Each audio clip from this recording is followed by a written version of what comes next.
Thank you, diolch yn fawr. Good morning. I hope I got that. I hope I got that right. Oh, I'm seeing some okays from the top of the room, so that's good. So I'm really pleased to be here with you today to talk about the future is now. I guess you've only got to have a look at the top news stories today. Gives us a bit of a flavour of what's to come in the future. So top news stories today, new regulations of drones. Would we have been talking about that even 2 or 3 years ago? No, probably not. New medical advances in terms of at-home smear tests.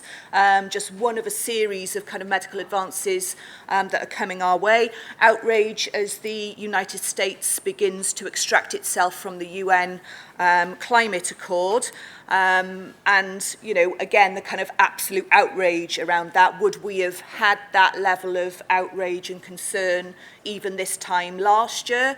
I think what's particularly important in terms of that climate movement developing and a reflection on the work that many of you do as activists is that never think that you're too small to make a difference, because if you've seen that picture which is doing the rounds on social media of Greta Thunberg standing just over a year ago on her own outside the Parliament with a banner, and now see the international movement that has developed from that, where she is having more impact on climate change policy across the world than anything that's ever been discussed at a UN level. There is the power of people to bring about change. Of course, some things haven't changed that much. Still, the top news story today is clash over parties' Brexit promises. I know you weren't going to get away with not having a Brexit mention.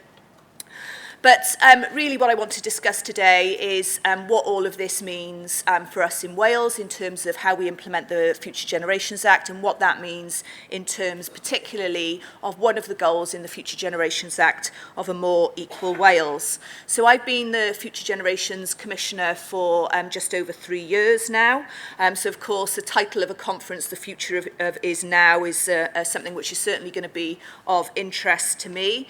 As you heard from Rhian, the person responsible for the future, no pressure. I'm not sure that's quite in the job description.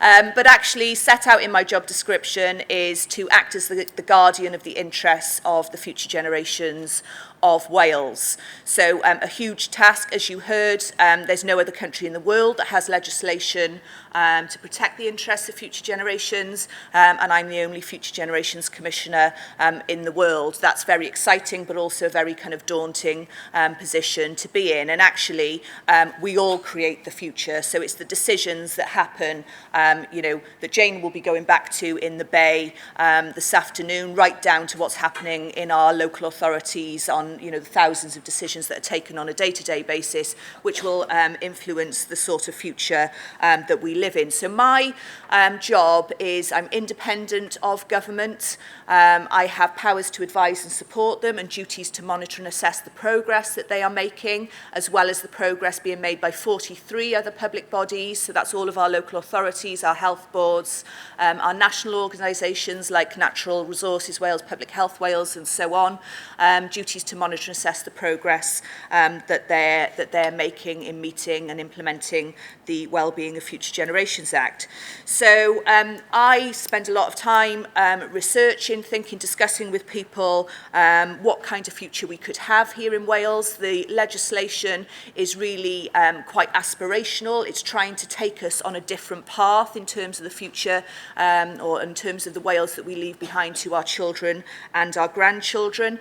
And I think fundamentally the legislation is about challenging business as usual. It's challenging a kind of society that we have found ourselves in, which has multiple problems. If we look at what business as usual looks like, and you've only got to look at your Twitter feed to see the problems that we've got deepening poverty in Wales, which is leading to an even starker gap in the opportunities of people born into different socioeconomic backgrounds.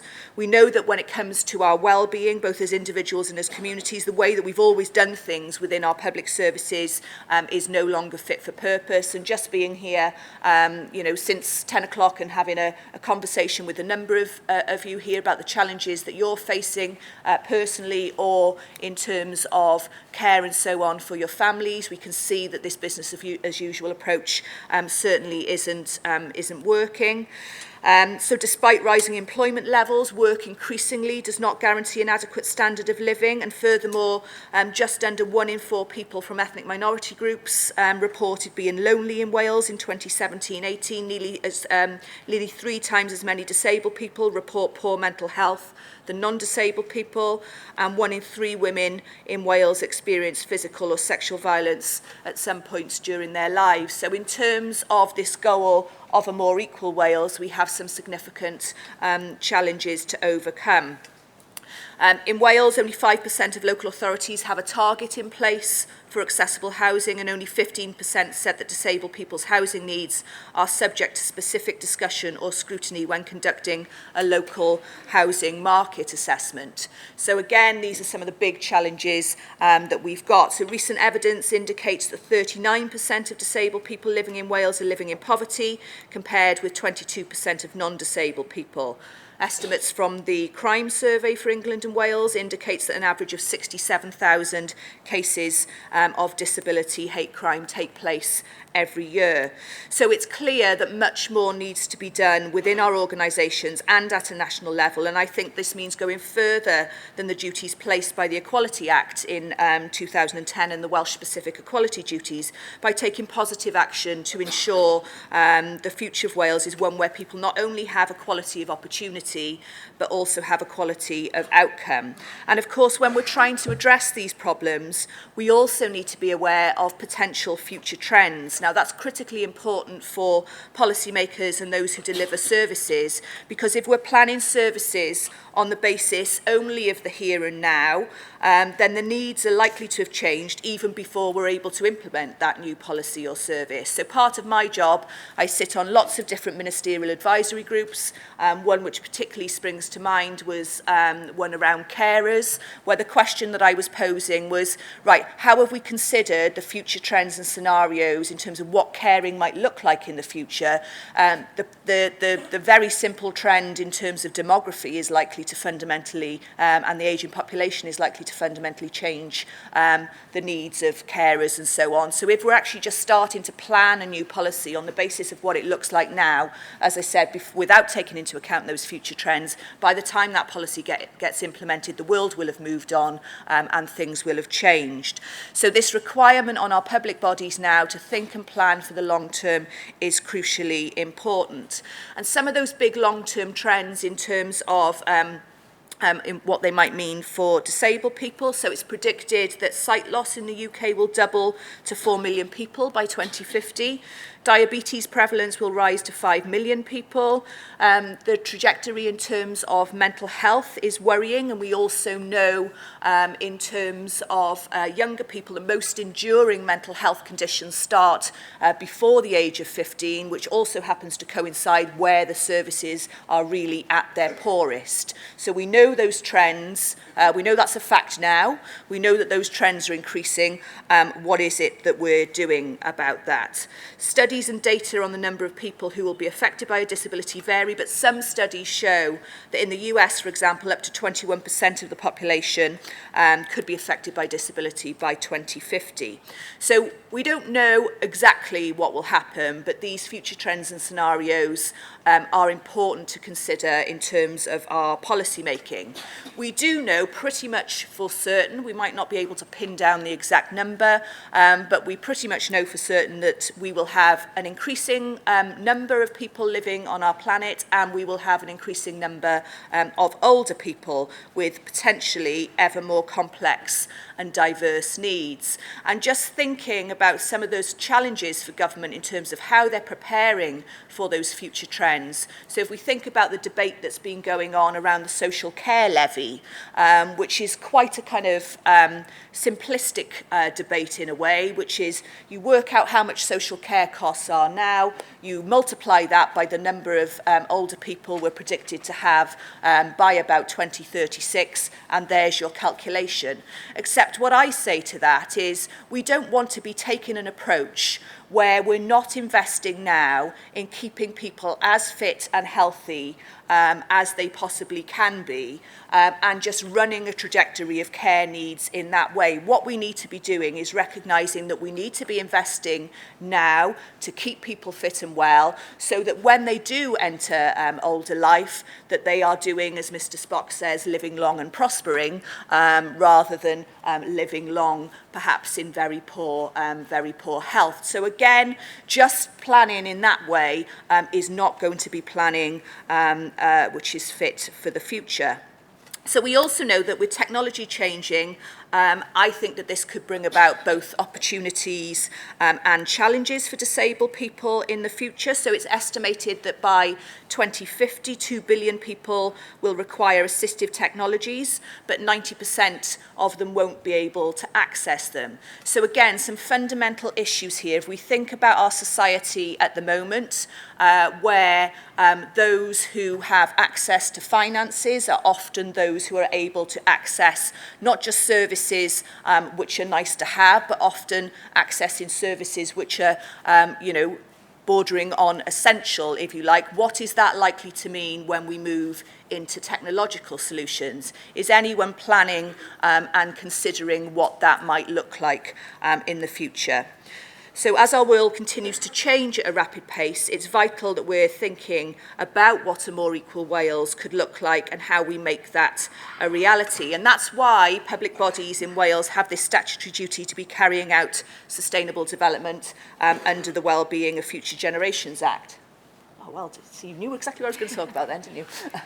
So, for those of you who aren't aware what the Act does, it puts in place on a statutory footing an overarching duty that in Wales our public bodies must take decisions in a way which meet today's needs without compromising the ability of future generations to meet their own needs. It's interesting, I think, that it's called the Wellbeing of Future Generations Act, not the Needs of Future Generations Act, and that is sort of in line with the shift in terms of government policy across the board, so social services and well-being and so on. And I think that that's really important because for people to be able to thrive and to prosper, we need to be meeting and focusing on much more than just meeting basic needs.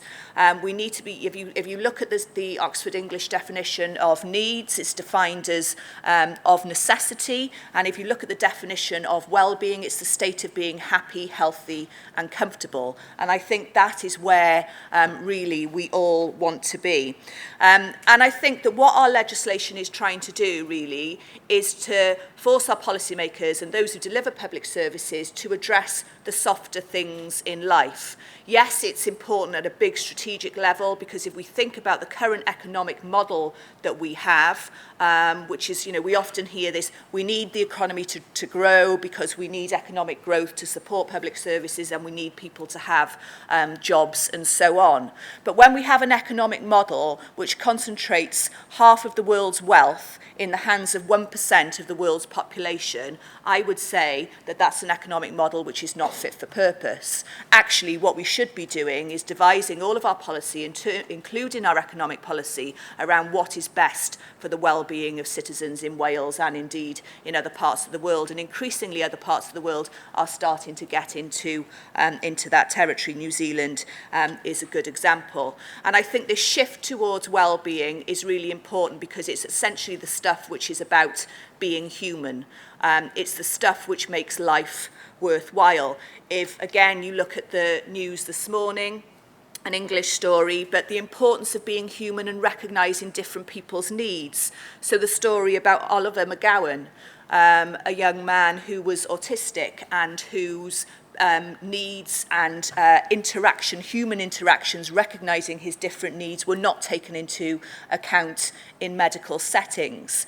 That's, I think, because we've got into a system where we process everything, where we fill in forms, where we have a very sterile kind of working environment, and we've forgotten what it is to be human. And I think Welsh Government policy, it may not be perfect in every way, and certainly one of the big challenges that I think the government have in Wales is around the implementation gap between aspirational policy and what actually happens on the ground. But you have to give them credit for the policy shifting in a direction towards well-being and recognising the importance of that. I think it was interesting in terms of what Jane was covering today, looking at the different things that are being implemented in Welsh Government. So the UN, we're looking at incorporating the UN Convention on the Rights of Disabled People, the Independent Living Framework. Really interesting, the appointment of a specialist ministerial advisor on disability. In my to my knowledge, that's the first time that has ever happened, and I think that's likely to have a significant impact on the wheels and the machinery of government. The legislation also sets out 5 ways of working that public bodies now need to demonstrate that they are using. They are prevention, planning for the long term, integrating their thinking, collaborating and involving. There's no hierarchy set out in the legislation, but if I had to choose one, I would put involvement right at the top of that, because I think if you ask people, they will tell you that they're genuinely concerned about the long-term prospects for their children and their grandchildren. They would tell you that they would rather government and public services to help to prevent problems from occurring in getting worse. They would also tell you how best that could be done. They would tell you that they don't really care about which department or organisation or service something is coming from. They want this concept of a one public service in Wales. And again, from the point of view of accessing services for disabled people, this being passed from pillar to post, trying to interact with multiple different agencies who often aren't coordinating with each other, I think is a real challenge. So they want the organisations to be collaborating as well. And so I think if we start from the principle of involvement, asking people, co-producing policy, asking what sort of services are likely to meet their needs, rather than just giving a menu of this is what's on offer, which one do you want to pick? And I know that we're trying to shift away from that under the Social Services Act, but I think if we applied that approach to all policy making in Wales, we would be in a much better place. The Act also sets out a vision of the Wales that we want to see through these 7 interconnected wellbeing goals. And the duty on public bodies is to set objectives which maximise the contribution to all 7 of these goals. And the reason why they're displayed in this kind of jigsaw-like circle is to show that they're all connected to each other, because we're not going to meet the goal of a prosperous Wales if large proportions of our population are excluded. We're not going to meet the goal of a prosperous Wales if climate change destroys our planet, because quite simply there are no jobs on a dead planet. So where in the past we have taken decisions in isolation and in silos, what we're saying is that is not fit for the future. So our Future Generations Act is gaining international recognition and traction out there on the world stage. And in fact, when the legislation was passed, the United Nations said, we hope what Wales is doing today, the world will do tomorrow, which is high praise indeed for a small nation like ours. But there was a second part of what they said, which is action more than words is the hope for future generations. And I think that's the challenge we're now facing. How do we make this aspirational vision a reality? I think that's something which I think will resonate with many of you here, because despite all of the different pieces of legislation, the stories that I have heard this morning from different people about caring needs not being met, about the different levels of interaction with multitude of different services and so on, are still far too common. So much can change within the space of a generation, but how much does equalities and legislation affecting disabled people change within a generation? How different are our lives now to those 20, 25, 50 years ago? And what exactly do we think that that might mean, or what are the opportunities in terms of what that might mean in the next 25 years? We need now to be identifying what opportunities might be presented in the future that we want to seize, because they are likely to get us towards the Wales that we want, and what are the potential pitfalls that we might want to avoid. So thinking about some of those trends and potential future scenarios that may affect disabled people. So we know that there's a massive increase in artificial intelligence and robots performing day-to-day tasks, both in terms of work and at home. Some estimates suggest that 35,000 jobs across the UK could be lost to automation. If any of you have been into a supermarket recently, you probably will have seen that in action through our the automated checkouts and so on. And this is a kind of daily occurrence now. But actually, what could that mean in terms of the possibilities for disabled people? So the likelihood is that some whole jobs may disappear, but actually proportions of jobs are likely to be being done by artificial intelligence or robots. And I think that there's some potentially interesting scenarios there, because I think as disabled people, you are far more used to than non-disabled people working alongside assistive technology. I would say that very many of you are far more used to using technology throughout your daily life and in different ways perhaps than non-disabled people. Does that therefore present an opportunity where disabled people are potentially ahead of the game in terms of what a work life might look like in the future? I don't know the answer to that, but I'm putting it out there as a potential question. What might happen if instead of working 5 days a week, we only need to work 4 days a week because we're working alongside robots and artificial intelligence? What happens if the government decided that actually we might value the fact that people are working less? We might implement a universal basic income. We might say that in that 4th day, or maybe even 2 days a week, that you no longer have to work, or you work reduced hours. What we value is you going into your community, you volunteering, you interacting with your neighbours, you look after people in your community and those sorts of things. There are a huge number of possibilities, I think, if we look at the new world of work and how that could change our lives, and I think there are a huge number of possibilities for disabled people in there as well. If we just think of some really practical issues like the need to travel to work, again, across the board, a decreasing need for people having to travel to work. What opportunities does that present for disabled people who are able to work from the comfort of their own homes when this actually becomes a societal norm? We talk about the social model of disability. Society is changing. Let's make sure that when it changes in a way which benefits everyone in society, including disabled people, and isn't just constructed for able-bodied people and so on. Climate change, likely to fundamentally change the way that we use transport. So likely to be a huge reduction in the use of private vehicles. That could pose problems for some disabled people, I would think, and in the policy making around that, we will need to consider that very carefully, but also could present a number of potential interesting opportunities and solutions if instead of investing on roads, we shift our investment to investment in public transport.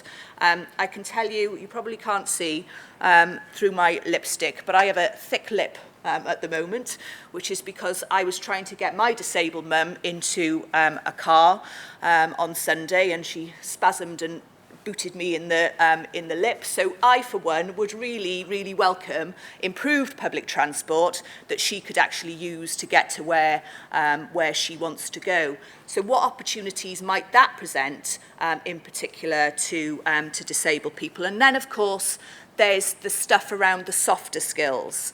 So the fact that in a world where we have artificial intelligence, automation, the skills that are going to be really important for people to thrive in the future, both in employment and in life, are softer skills around emotional intelligence, empathy, cooperation, collaboration.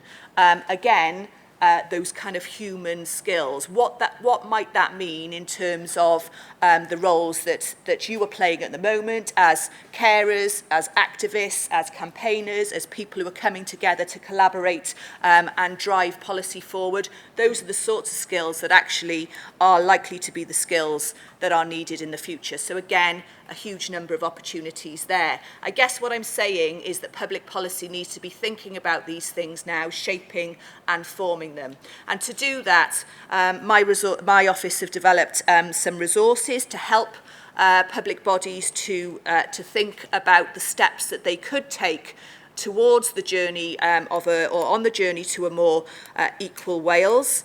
And there we are. Thank you very much. So over the last 18 months, in collaboration with the Equality Unit of Public Health Wales and in conversation with hundreds of different organisations, we have developed what we're calling journeys to each one of the goals. I'm delighted to be launching today the journey to a more equal Wales. We want to hear your thoughts on what's in it. We want this to be a living document. We've got down all of the ideas, good practice examples, and key steps that we think public bodies need to take, but there are likely to be many more. So do you have ideas of what they may be? So just to remind you that the definition of a more equal Wales in the Future Generations Act is a society that enables people to fulfil their potential no matter what their background or circumstances, including their socioeconomic background and circumstances. And of course, the goal looks at all aspects of society, including race, gender, age, ethnicity, sexuality, disability, and so on, with the potential for the goal to be broad and far-reaching. So we focus the advice in this journey into 4 topics. Can I have the next one? So the first topic is ensuring people have access to decent jobs and recognising everyone's value. So UK-wide research suggests that those in insecure employment are likely to miss out on key rights and protections at work. In Wales, the employment rate for non-disabled people was considerably higher than the rate for disabled people for the year ending the 31st of March, with a disability employment gap of 32.4%. So what examples of advice have we given on how we deal with this? Well, we've talked about reviewing existing policies and ensuring that all new policies reflect the social model of disability and focus on removing workplace barriers which otherwise compromise equality and working conditions of disabled people. We've advised that we need to publish gender, ethnicity and disability pay gap data. At the time of publication, the only legal requirement was to publish the gender pay gap data, but it's good practice to publish all pay gap data. So we want to see measuring and reporting on disability and ethnicity pay gaps. We've advised that employers could join the Digital Employers for Carers Hub to access resources and practical information on how to support staff with caring responsibilities, ensure that the benefits that the Access to Work scheme can provide to disabled people are publicised so that this can be used where appropriate, consider introducing a workplace passport to make it easier for staff with adjustments to record adjustments and talk to new line managers about them. And the Trade Union Council and GMB Union have launched a new disability passport to help disabled people get the support that they need in work. We've suggested joining the Disability Confidence Scheme to commit to making annual progress by setting targets. So throughout this guidance, the way in which we've developed it is by demonstrating that there are a set of simple changes that public bodies could make, which would make a difference in terms of reaching this goal of a more equal Wales. There's then a set of things that they could do if they were being more ambitious, and a set of things that they could do if they were really being adventurous. We really want your views on what's contained in here. This information can be accessed on my website. My colleague Jack, who's at the back of the room, give us a wave, Jack, is here on the stand here today if you want any further information. The guidance, the journeys also cover then educational opportunities and participation and equality of health outcomes. And this guidance is being launched today to go to public bodies. I will use it in the monitoring and assessing that I undertake in terms of how they are meeting their obligations to work towards the goal of a more equal Wales. But I think fundamentally I need your help. One, to tell me if this guidance is fit for purpose. We've engaged as many people as we possibly can, co-produced with a number of you, but as I said, things can always be improved. And two, to use this guidance in the work that you're doing with your the organisations, the public bodies that you interact with, to hold them to account as well on how they're implementing it. So thank you very much. Diolch yn fawr.